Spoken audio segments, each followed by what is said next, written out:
Astaghfirullah. Assalamualaikum warahmatullahi wabarakatuh.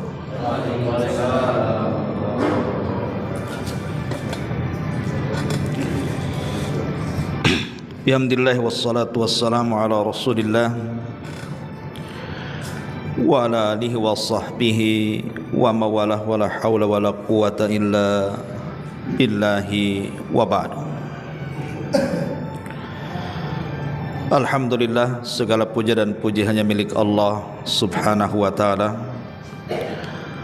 Salat dan juga salam kita hadiahkan kepada Rasul kita Nabi besar Muhammad sallallahu alaihi wa ala alihi wasallam.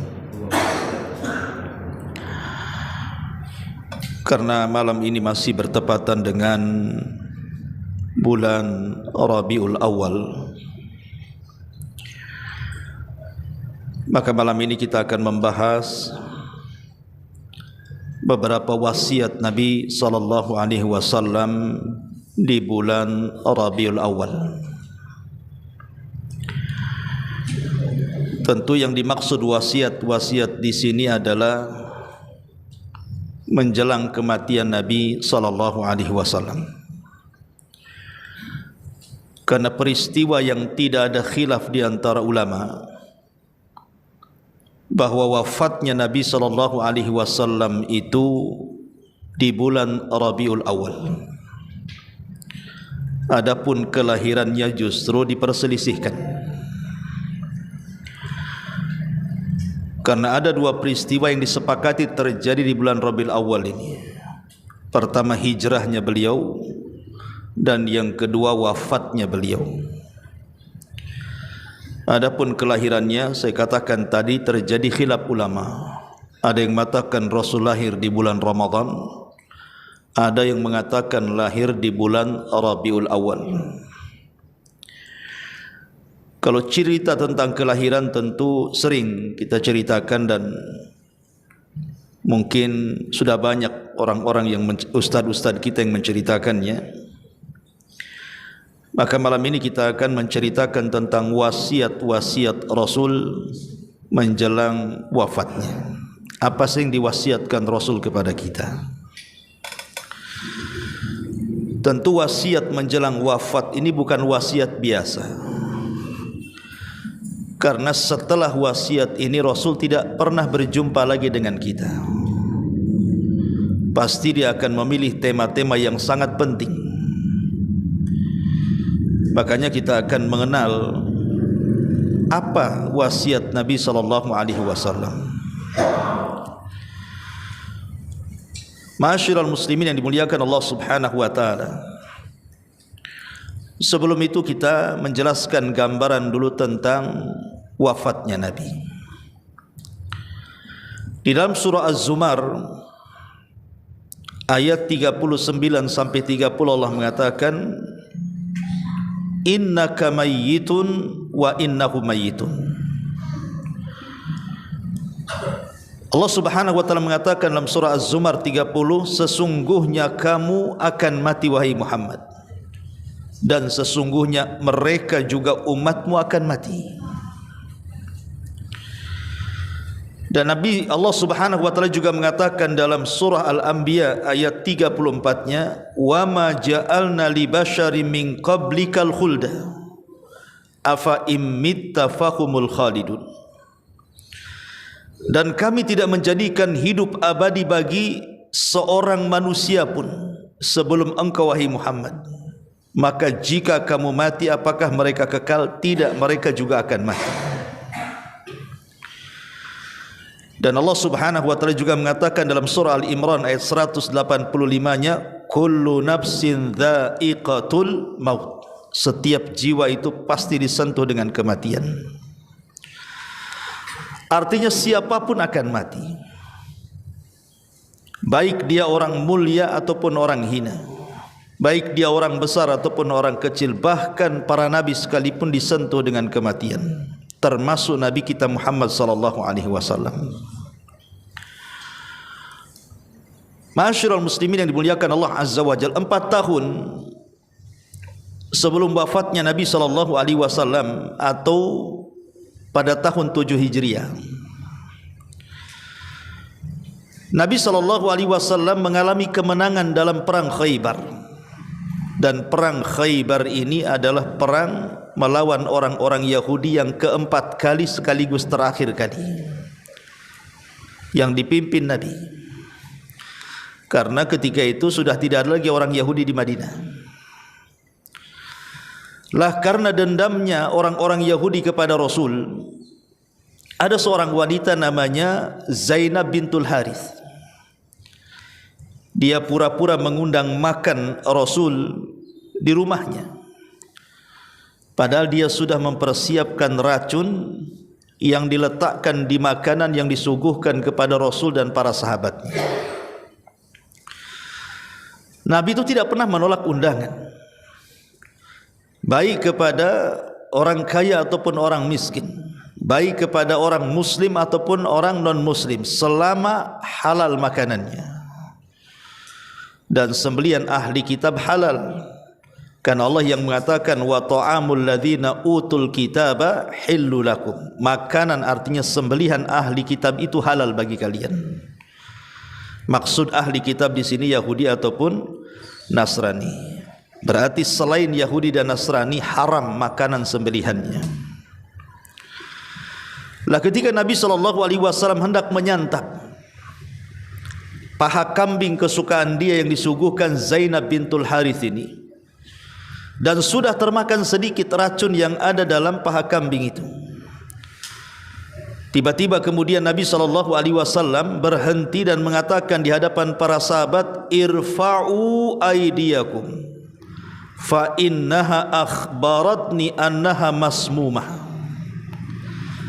Angkat tangan-tangan kalian dari daging-daging tersebut, karena daging-daging itu telah menghabarkan kepadaku bahwa terdapat racun padanya. Dan ini mukjizat. Daging bisa bicara dengan Nabi SAW, memberitahu bahwa dia ada racunnya. Maka semua sahabat berhenti dan tidak jadi makan, kecuali satu sahabat yang kemudian setahun setelah meninggal dunia karena racun itu. Lah Nabi SAW pun karena termakan juga racun itu, dan Nabi itu kuat fisiknya dan jarang sakit, baru terasa racun yang diberikan Zainab itu setelah 4 tahun lamanya, baru terasa. Makanya dia mengatakan kepada Aisyah radhiyallahu anha, ya Aisyah, ma azalu ajida alamat ta'amil ladzi akaltu bi Khaybar. Wahai Aisyah, saya masih merasakan rasa sakit akibat dari makanan yang saya konsumsi di Khaybar. Maksudnya daging yang disuguhkan Zainab yang berlumuran racun itu. Kemudian dia mengatakan, fahadha awanun wajadtu inqita'a abhari min dzalika sum. Inilah saatnya urat nadiku akan terputus karena pengaruh racun itu, wahai Aisyah. Maka sejak itulah Nabi SAW mengalami sakit parah, dan itulah detik-detik wafatnya. Ma'asyiral muslimin yang dimuliakan Allah Subhanahu wa taala, pada tahun 10 Hijriah, 1 tahun sebelum wafatnya, maka Nabi SAW kemudian mengajak para sahabatnya untuk melaksanakan Hajjatul Wada, haji perpisahan. Maka berangkatlah manusia, mau laki-laki, mau perempuan, mau orang tua, mau orang muda, semua berangkat karena ingin haji bersama Nabi SAW, dan itu haji terakhir beliau. Maka Nabi SAW ketika berkumpul di hadapan para sahabat yang siap berangkat haji, kata Nabi, khudhu manasikakum la'alli la alqakum ba'da ami hadha. Ambillah dariku cara haji kalian, karena boleh jadi setelah tahun ini aku tidak mungkin berjumpa dengan kalian. Kemudian Allah Subhanahu wa taala turunkan satu surat, dan ini surat terakhir yang turun secara sempurna, Suratul Nasr. idza jaa nasrullahi wal fath wa ra'aitan nas yadkhuluna fi dinillahi afwaja fasabbih bihamdi rabbika wastaghfir innahu kana tawwaba.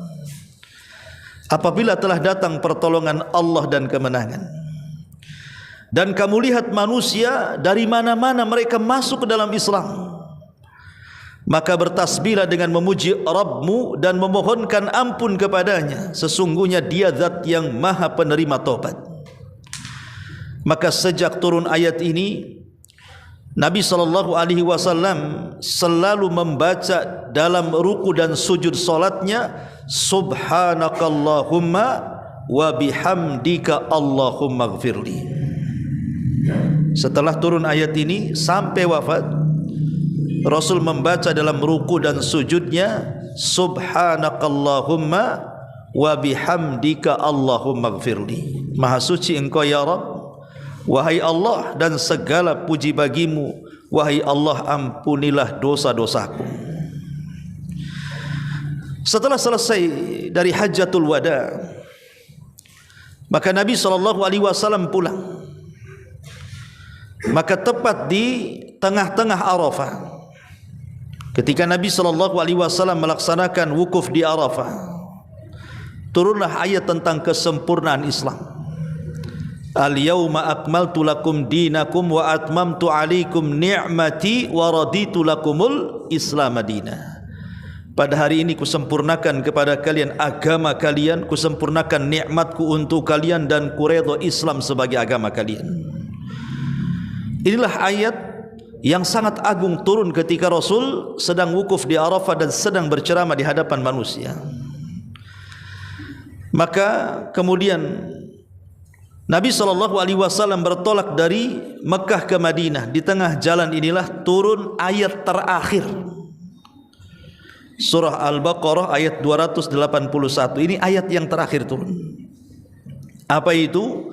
Wattaqu yawman turja'una fihi ilallah thumma tuwaffa kullu nafsin ma kasabat wa hum la yudhlamun. Inilah ayat terakhir yang turun. Setelah itu tidak ada lagi ayat yang turun kepada kita. Dan takutlah akan hari kalian akan kembali kepada Allah, dan setiap jiwa akan mendapatkan balasan dan mereka tidak akan dizalimi. Ma'asyiral muslimin yang dimuliakan Allah Azza wa Jalla, kita persingkat 5 hari sebelum wafatnya Nabi SAW, tepat pada hari Kamis, menjelang 5 hari sebelum wafat Nabi SAW, hari yang sangat menyedihkan bagi kaum muslimin. Sehingga Ibnu Abbas radhiyallahu anhuma menceritakan kejadian hari 5 hari sebelum wafatnya Nabi SAW. Ketika itu Nabi SAW meminta para sahabatnya untuk didatangkan satu catatan, satu buku. Maka para sahabat ketika itu berselisih pendapat apa maksudnya Rasul meminta satu kitab, satu buku itu. Apa yang dimaksud buku ini? Al-Quran. Kalau sudah ada Al-Quran berarti sudah cukup. Yang lain mengatakan boleh jadi Nabi SAW hendak menulis wasiat. Yang lain mengatakan begini dan begitu, sehingga cekcoknya para sahabat terdengar di telinga Nabi. Maka Nabi SAW mengatakan, Da'uni falladhi ana fihi khairun usikum bithalathin, kata Rasul. Bebaskan aku dari perselisihan kalian. Jangan kalian berselisih. Ngapain kalian berselisih? Sesungguhnya apa yang ada padaku jauh lebih baik dibandingkan apa yang ada pada kalian, dan kuwasiatkan kalian dengan 3 perkara. Kemudian Nabi SAW mengatakan, akhrijul musyrikina min jaziratil Arab. Pertama, keluarkan, jangan ada orang musyrik di tanah Arab. Keluarkan semuanya, baik dari Mekah ataupun Madinah. Kemudian yang kedua, wa ujizul wafda binahwi ma kuntu ujizuhum bihi. Kemudian kata Rasul, dan saya wasiatkan juga kepada kalian, perlakukan dengan baik setiap duta-duta, utusan-utusan yang datang kepada kalian sebagaimana aku berbuat baik kepada mereka. Dan yang ketiga, kata perawi hadis, aku lupa apa yang dikatakan Nabi. Tapi yang jelas bahwa Nabi SAW ketika itu sudah mulai ada tanda-tanda bahwa dia akan meninggalkan dunia. Maka 3 hari sebelum wafatnya, Nabi SAW dijelaskan oleh Jabir bin Abdullah radhiyallahu an, aku mendengar Nabi SAW sebelum wafatnya beliau mengatakan 3 kali dengan mengulang-ulang kata ini, la yamutanna ahadukum illa wa huwa yuhsinu dhann billahi azza wajal, rawahu Muslim. Tidak boleh salah seorang di antara kalian saat meninggal sementara dia berburuk sangka kepada Allah, tapi baik sangkalah dengan Allah Subhanahu wa taala. Tidak boleh seseorang meninggal dalam kondisi berburuk sangka, tapi haruslah berbaik sangka dengan Allah Subhanahu wa taala. Ya, seperti itu. Karena di antara sunnah orang menjenguk orang yang sedang sakit parah itu adalah dengan menyebutkan kebaikannya, jangan menyebutkan keburukannya. Walaupun dia orang jahat, kalau kita datang menjenguk dia sedang sakit parah, apalagi mendekat ajalnya, maka jangan sekali-kali menyebutkan keburukannya, tapi sebutkan kebaikannya, walaupun buruknya lebih banyak dibandingkan baiknya. Karena saat orang seperti itu, dia akan mendengarkan dan akan mengingat kalimat terakhir yang diucapkan manusia sebelum wafatnya. Kalau seandainya yang dibicarakan itu keburukan, itu yang akan mengiang-iang di kepalanya. Dan kalau juga yang diceritakan kebaikan, itulah yang akan terpikir dalam otaknya, sehingga dia berbaik sangka dengan Allah bahwa dia masih punya kebaikan. Sehingga dia akan meninggal, boleh jadi buruk sangka itu amal terakhir yang ia bawa. Makanya Rasul mengatakan jangan sampai berburuk sangka sebelum matinya seseorang itu. Lah di hari ini Nabi SAW kebetulan berada di rumah Maimunah. Jadi ketika itu Nabi SAW berada di rumah Maimunah. Maka Nabi SAW meminta kepada Maimunah radhiyallahu anha, kumpulkan istri-istriku semuanya. Maka semua istri-istri Rasul dikumpulkan di rumah Maimunah. Kemudian Nabi SAW meminta izin kepada istri-istrinya agar malam ini dan seterusnya dia ingin di rumah Aisyah radhiyallahu anha. Kenapa Rasul ingin di rumah Aisyah? Bukankah Maimunah istri juga? Kenapa tidak di rumah Hafsah? Kenapa tidak di rumah istri-istri yang lainnya? Karena kita tahu bahwa tidak ada satupun kamar dari kamar istri-istri Nabi yang Jibril dan wahyu Allah selalu turun kecuali di kamar Aisyah. Itu yang menjadi alasan Rasul ingin di kamar Aisyah. Ingat bahwa Nabi itu tidak punya rumah untuk istri-istrinya, yang ada kamar-kamar. Makanya ada surat dalam Quran itu disebut Al-Hujurat namanya, kamar-kamar. Bahasa kitanya kos-kosan. Tentu kos-kosan itu kan per kamar. Jadi mereka bukan rumah, bayangkan. Ya. Jadi Nabi SAW meminta kepada istri-istri yang lain untuk diizinkan bahwa dia selama sakit dan dirawat dalam kondisi sakit itu berada di kamar Aisyah. Maka semua istri-istri Nabi SAW mengizinkan. Maka kemudian datanglah Abbas, Fadl ibn Abbas dan Ali radhiyallahu an, memapah Rasul dari kamar Maimunah ke kamar Aisyah radhiyallahu anha. Lah saat Nabi SAW dipapah oleh Ali dan Fadl ibn Abbas inilah, kan dia keluar rumah, disaksikan para sahabat. Bagaimana melihat para sahabat lunglainya Rasul, tidak ada tenaganya Rasul, lemahnya Rasul.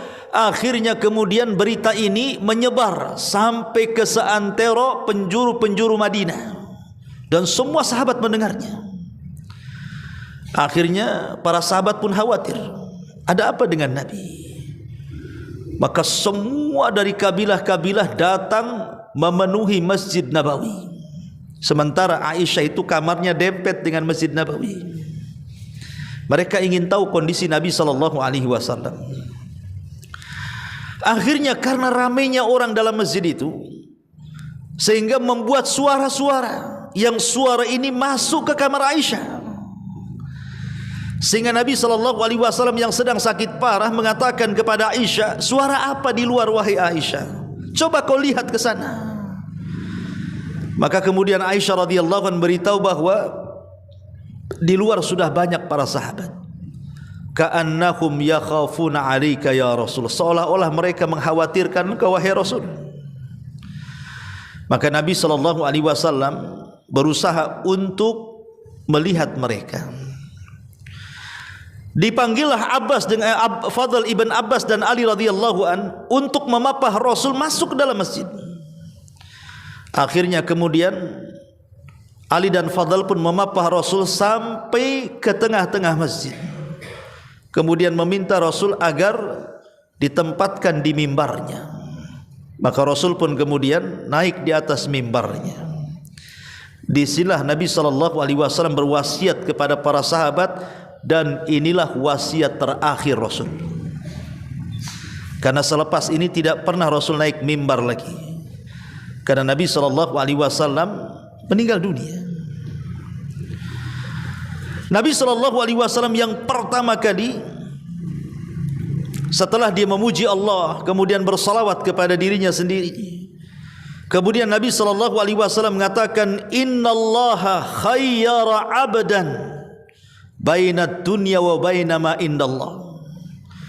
Sesungguhnya Allah telah memilih seorang hamba antara dunia dan apa yang ada di sisi Allah Subhanahu wa ta'ala. Tapi hamba ini memilih apa yang di sisi Allah dibandingkan dunia. Ketika Nabi SAW berceramah seperti ini, tiba-tiba Abu Bakar yang persis berada di depannya tiba-tiba menangis. Semua para sahabat melirik Abu Bakar dan mengatakan, ya Abu Bakrin lima tuqati'a kalaman Nabi. Hei Abu Bakar, kenapa engkau memutus Nabi berceramah? Biarkan dia ngomong. Kenapa kau putus dengan suara tangisanmu?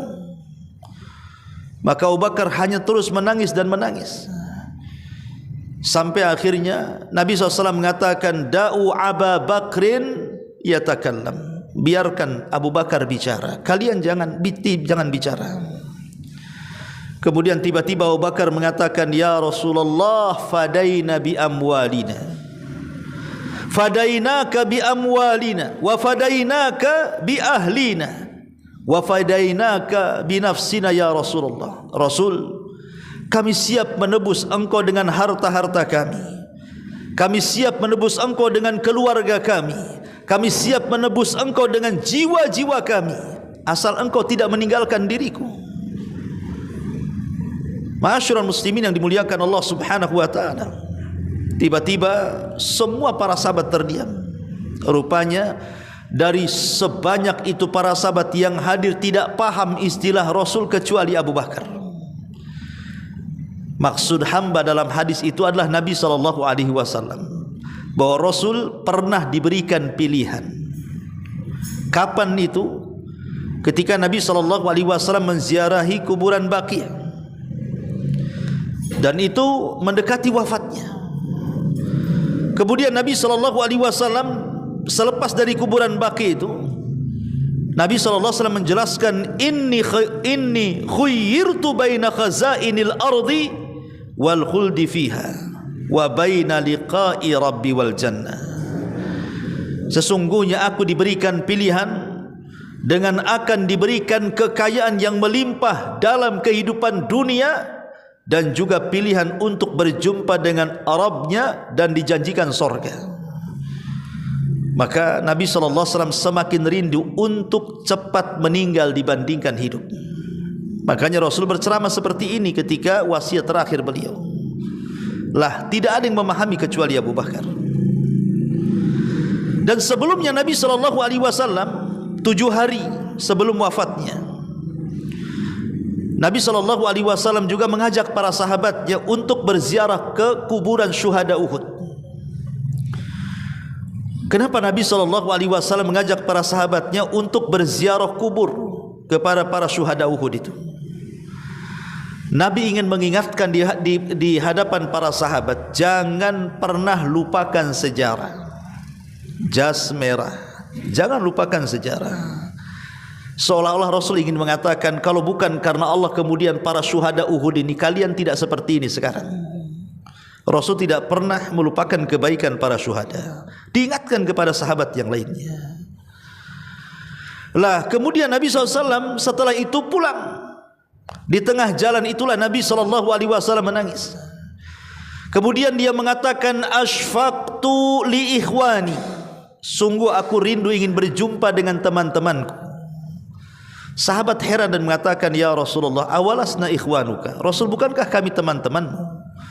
Maka Rasul mengatakan, la, bukan, antum ashabi, engkau itu sahabatku bukan temanku. Lalu siapa temanmu itu wahai Rasul?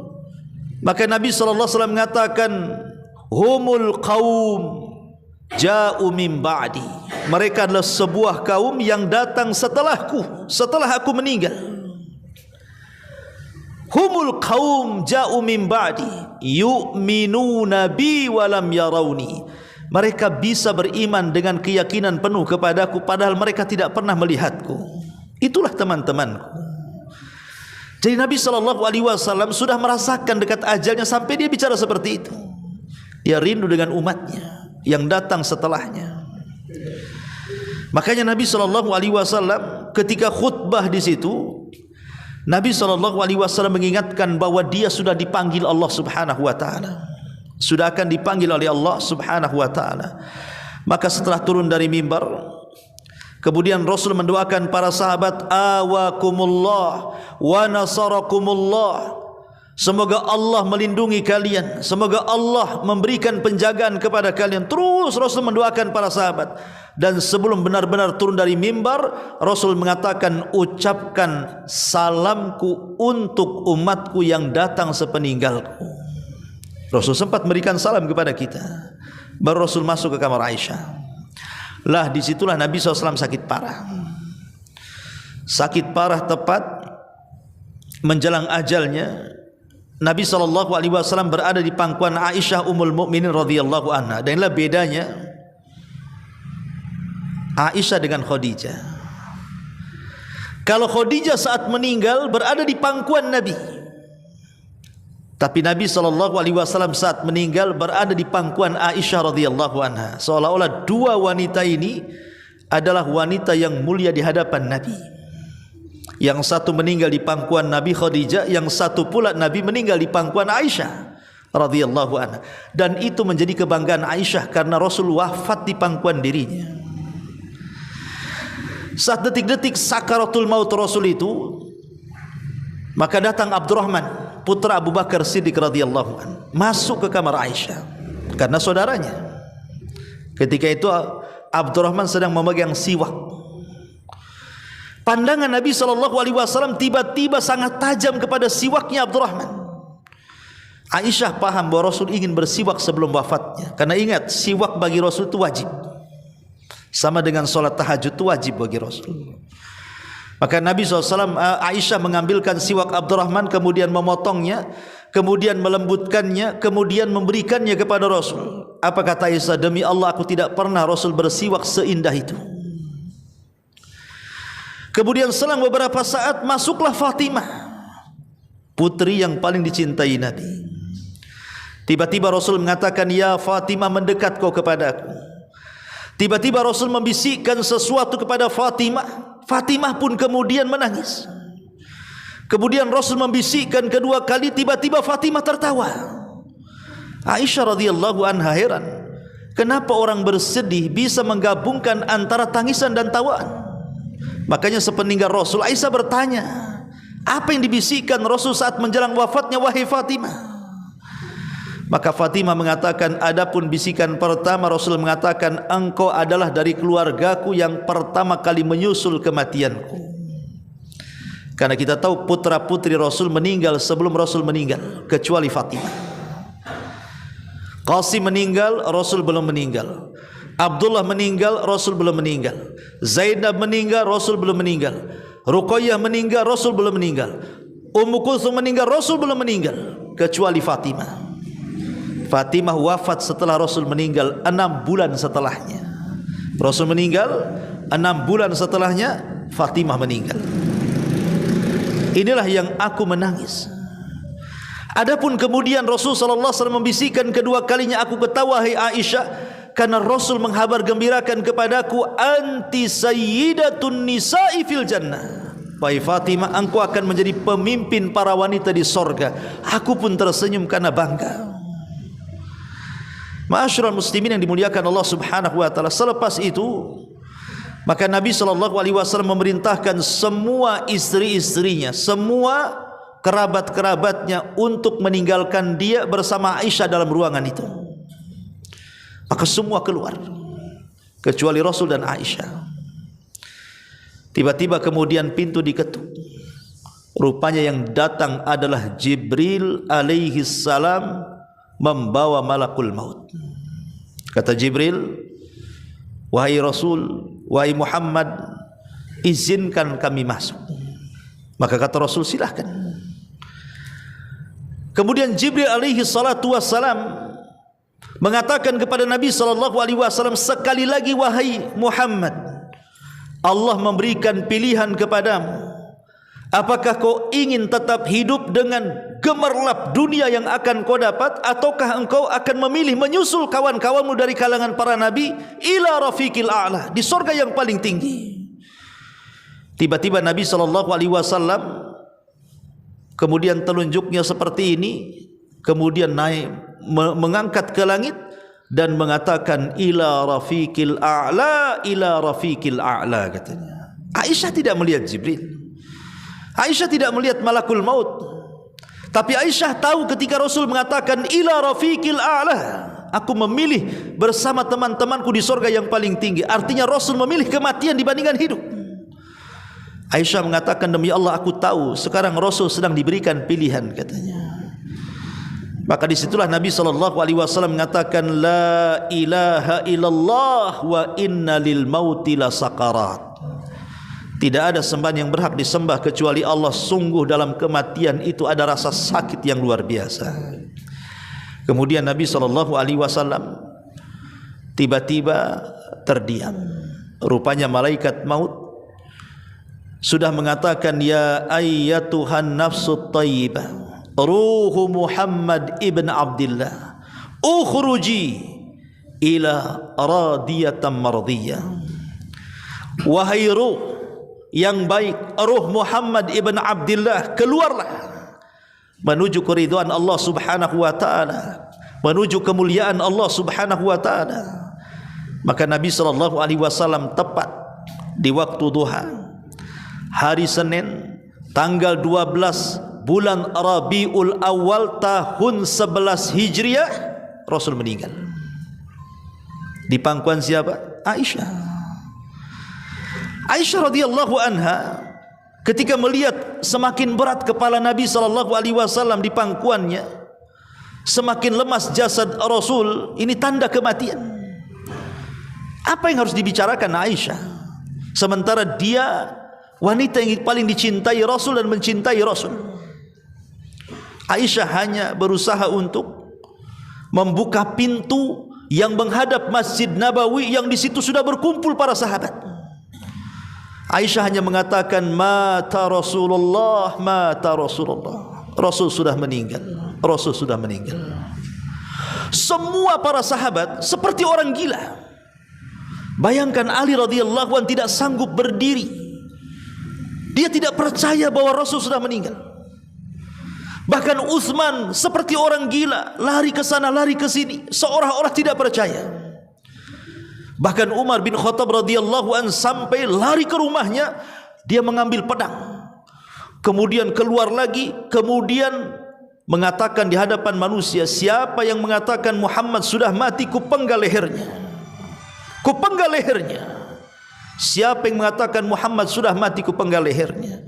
Tahu enggak, Muhammad itu hanya sedang keluar 40 hari dan dia akan kembali untuk mematahkan kaki dan tangan orang-orang munafik. Jadi semua para sahabat menangis, tidak ada satupun yang kemudian mampu berbicara dengan kematian Nabi SAW. Lah Abu Bakar ketika itu memang tidak ada di situ. Abu Bakar datang, mendengar Rasul meninggal, dia langsung datang, langsung masuk ke kamar putrinya Aisyah radhiyallahu anha dan melihat Nabi SAW sudah ditutup kain. Kemudian Abu Bakar pun mendekat Rasul, membuka kainnya, kemudian mencium kening Rasul, kemudian mengatakan, ya Rasulullah, tibta anta hayyan wa mayyitan. Wahai Rasul, sungguh indah jasadmu, apakah engkau sedang hidup ataupun meninggal?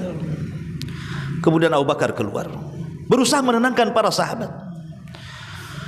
Umar yang berteriak-teriak menantang-nantang manusia dan mengatakan, siapa yang mengatakan Muhammad mati ku penggal lehernya.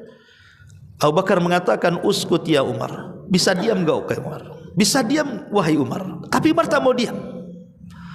Akhirnya karena Umar tidak bisa ditenangkan, tapi para sahabat yang lain bisa ditenangkan, Abu Bakar naik ke atas mimbar, kemudian mengatakan di hadapan para sahabat, ayyuhan nas, man kana minkum ya'budu Muhammadan fa inna Muhammadan qad mat, wa man kana ya'budullaha fa innallaha hayyun la yamut.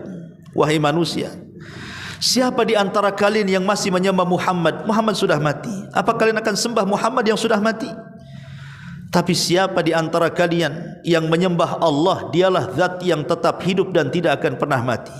Kemudian Abu Bakar membacakan ayat, wa ma Muhammadun illa rasulun qad khalat min qablihi rusul. Afa immata au qutilan qalabtum ala aqabikum wa man yanqalib ala akibaihi falan yadhurrallaha syai'a wa sayazzillahu syakirin. Tidaklah Muhammad itu melainkan sama dengan rasul-rasul sebelumnya. Apakah kalau dia mati terbunuh atau dia mati wajar, kalian akan murtad ke belakang kalian? Setelah kematiannya, demi Allah, siapapun yang murtad ke belakang kalian tidak akan memadaratkan Allah sedikit pun, karena Allah hanya membalas orang-orang yang bersyukur kepadanya saja. Anas ibn Malik yang mendengar kata-kata itu, demi Allah, ayat ini sudah turun lama, tapi mereka mengatakan seolah-olah ayat ini baru turun menyadarkan mereka bahwa Nabi SAW baru saja meninggal dunia, mengingatkan memang Rasul meninggal dunia.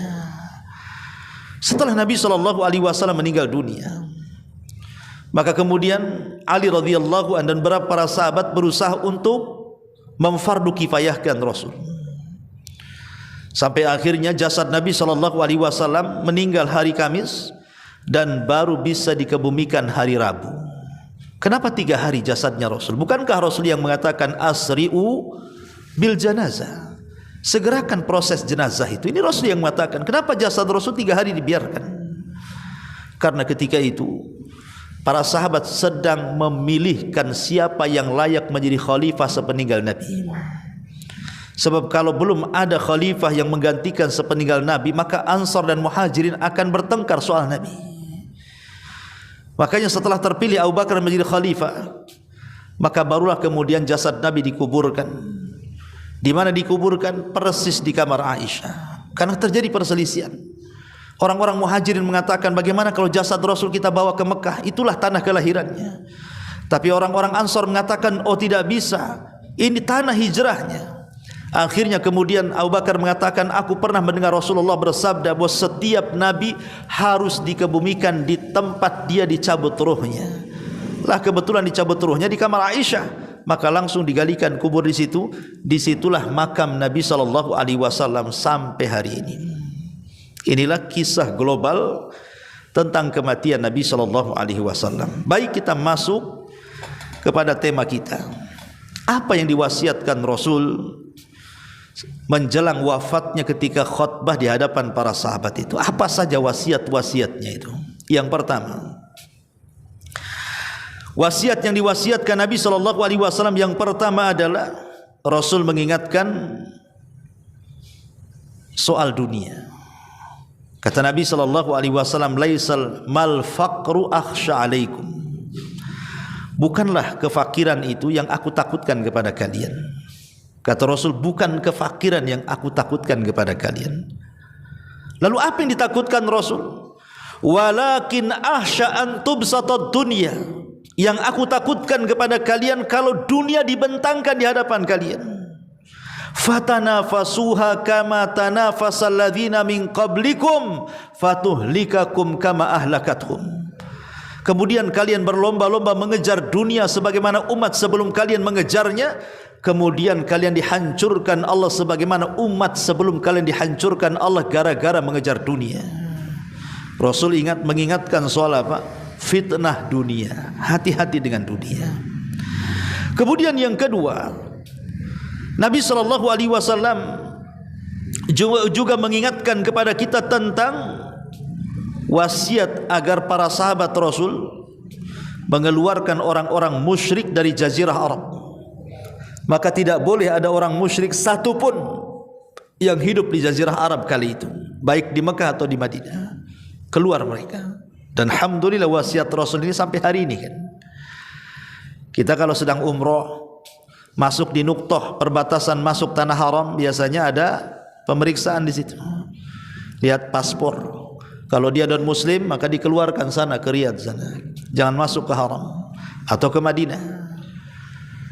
Karena memang Rasul sudah berwasiat jangan ada orang di luar Islam masuk ke tanah haram ini. Dan wasiat Rasul masih berlaku. Kemudian yang ketiga, wasiat Nabi SAW mentahdzir untuk tidak membangun kuburan-kuburan di depan masjid. Kata Nabi SAW, la'natullah 'alal yahudi wan nasara alladzi ittakhadhu qubur anbiya'ihim masajid. Semoga Allah melaknat orang-orang Yahudi dan Nasrani yang menjadikan kuburan-kuburan nabi-nabi mereka dijadikan tempat sujud. Maka Islam melarang tidak boleh menguburkan orang di dalam masjid. Kalau ada yang mengatakanlah kuburan Nabi, bukankah kuburan Nabi dalam masjid hari ini? Maka kita katakan ya, karena memang setiap Nabi dikebumikan di tempat ruhnya dicabut. Kebetulan ruhnya dicabut di kamar Aisyah. Kalau ruhnya dicabut di tempat lain, di situ juga dia akan dikebumikan. Lah apakah kemudian hadis ini berlaku kepada orang-orang yang mewakafkan tanah masjid umpamanya sehingga harus dikuburkan dalam masjid itu? Atau orang-orang yang dianggap soleh sehingga harus dikuburkan dalam masjid? Rasul melaknat, tidak boleh. Tidak boleh menguburkan orang-orang itu dalam masjid. Karena itu tempat sujud. Kita sujud kepada Allah Subhanahu wa taala, bukan kepada kuburan. Kemudian yang keempat, Nabi SAW menasihatkan kepada kita juga berwasiat untuk berbaik sangka, yang sudah saya jelaskan di awal tadi. Berbaik sangkalah dengan Allah. Kalau kita kena musibah, berbaik sangka dengan Allah. Umpamanya ada orang yang kesulitan ekonominya, boleh jadi bangkrut usahanya, boleh jadi diberikan sakit yang berkepanjangan pada badannya, boleh jadi dibuat masalah dalam kehidupannya, tetap berhusnudzonlah kepada Allah. Berbaik sangkalah dengan Allah. Boleh jadi ujian ini karena dosa-dosa yang pernah kita lakukan. Boleh jadi ujian ini untuk menghapuskan dosa-dosa kita. Boleh jadi ujian ini untuk mengangkat derajat kita. Boleh jadi ujian itu teguran dari Allah Azza wa Jalla. Kita tidak tahu, tapi berhusnudzonlah kepada Allah. Karena banyak orang yang tidak berbaik sangka dengan Allah dan mengatakan seolah-olah Allah menjadi objek celaan pada musibah yang dideritanya. Kenapa Allah asik aku saja yang seperti ini? Kenapa si fulan tidak? Kenapa si fulan maju, kenapa saya tidak? Kenapa si fulan begini, kenapa saya begitu? Kenapa Allah disalahkan? Ma'asyiral muslimin yang dimuliakan Allah Azza wa Jalla, maka berhusnudzon. Ini wasiat Nabi SAW. Kemudian juga wasiat Nabi SAW yang lainnya, Rasul meminta kepada Abu Bakar Siddiq radhiyallahu an untuk melaksanakan wasiatnya. Di antaranya apa? Memerintahkan Abu Bakar untuk mengganti salat. Rasul sedang sakit, Abu Bakar disuruh salat. Ketika itu Aisyah radhiyallahu mengatakan, Rasul, jangan kau suruh bapakku salat, memimpin salat katanya. Karena bapakku ini bakaan, mudah menangis ketika salat. Suruh Umar saja katanya. Kata Rasul, tidak. Muru Abu Bakrin bi an yusalliya bin nas. Aku perintahkan Abu Bakar. Karena Rasul mendesak Abu Bakar, maka Abu Bakar pun kemudian menjadi imam. Sebenarnya orang-orang pakar Quran selain Abu Bakar banyak. Ubay ibn Ka'ab pakar Quran, Mu'adz bin Jabal pakar Quran, banyak sahabat yang pakar Quran. Tapi kenapa Abu Bakar yang dipilih? Karena di situ ada suksesi kepemimpinan Abu Bakar setelah wafatnya Rasul. Sengaja Rasul menjadikan dia imam solat untuk menjadi imam manusia sepeninggalnya. Makanya Rasul hanya meminta dia dan tidak yang lainnya. Padahal Rasul mengatakan faliya ummu ahadukum aqra'ukum li kitabillah. Harus yang jadi imam salat kalian itu orang yang paling aqra, yang paling pakar, yang paling banyak hafalannya dalam salat. Tapi kenapa Abu Bakar? Kenapa tidak pakar-pakar Quran? Karena tadi ada suksesi kepemimpinan Abu Bakar setelah meninggal Rasul di sini. Makanya minta Abu Bakar, dan betul setelah Rasul meninggal siapa khalifah pertama? Abu Bakar Siddiq radhiyallahu anhu berdasarkan nas. Kemudian juga yang tak kalah pentingnya wasiat Rasul adalah kita disuruh untuk menjaga salat. Nabi SAW mengatakan as-salatu salatu wa ma malakat aimanukum. Jaga oleh kalian salat, jaga oleh kalian salat dan hamba-hamba sahaya yang ada dalam kekuasaan kalian. Ingat salat ini penting, sampai-sampai Rasul berwasiat di akhir hayat. Kalau Rasul SAW berwasiat di akhir hayat sebelum meninggalnya, saya katakan di awal menunjukkan ini penting, karena habis itu Rasul tidak akan berwasiat lagi. Maka salat ini perkara penting, jangan tinggalkan. Ya. Kemudian juga di antara wasiat Nabi SAW yang selanjutnya, Nabi berwasiat agar kita mengikuti para sahabat. Kata Nabi SAW, iqtadu billadaini min ba'di Abu Bakrin wa Umar. Ikutilah sepeninggalku, kata Rasul, pendapat Abu Bakar dan Umar. Makanya ketika kita memahami sebuah agama itu, bukan hanya cukup berpegang kepada Al-Quran, cukup berpegang kepada sunnah, tapi ambil juga pemahaman salaful ummah, para sahabat. Karena Rasul yang mengatakan, ambillah sepeninggalku pendapat dua sahabat mulia ini, Abu Bakar dan Umar. Dan Rasul mengisyaratkan secara umum, alaikum bisunnati wa sunnatil khulafa'ir rasyidin al-mahdiyyin addu alaiha bin nawajid. Berpegang teguhlah dengan sunnahku dan sunnah khulafaur rasyidin, gigitlah dengan gerham kalian, kata Rasul. Kemudian Nabi SAW juga berwasiat kepada kita agar kita berpegang dengan dua pusaka yang tidak akan menyesatkan kita selamanya, Al-Quran dan sunnah Nabi SAW. Taraktu fikum amraini lan tadillu ma tamassaktum bihima, kitaballahi wa sunnati. Kutinggalkan kepada kalian dua perkara, kalau kalian berpegang dengan keduanya tidak mungkin sesat selamanya, Al-Quran dan sunnah Nabi SAW. Inilah di antara wasiat-wasiat singkat dari Nabi SAW. Mudah-mudahan ada manfaatnya. Subhanakallahumma bihamdika asyhadu an la ilaha illa anta astaghfiruka wa atubu ilaik.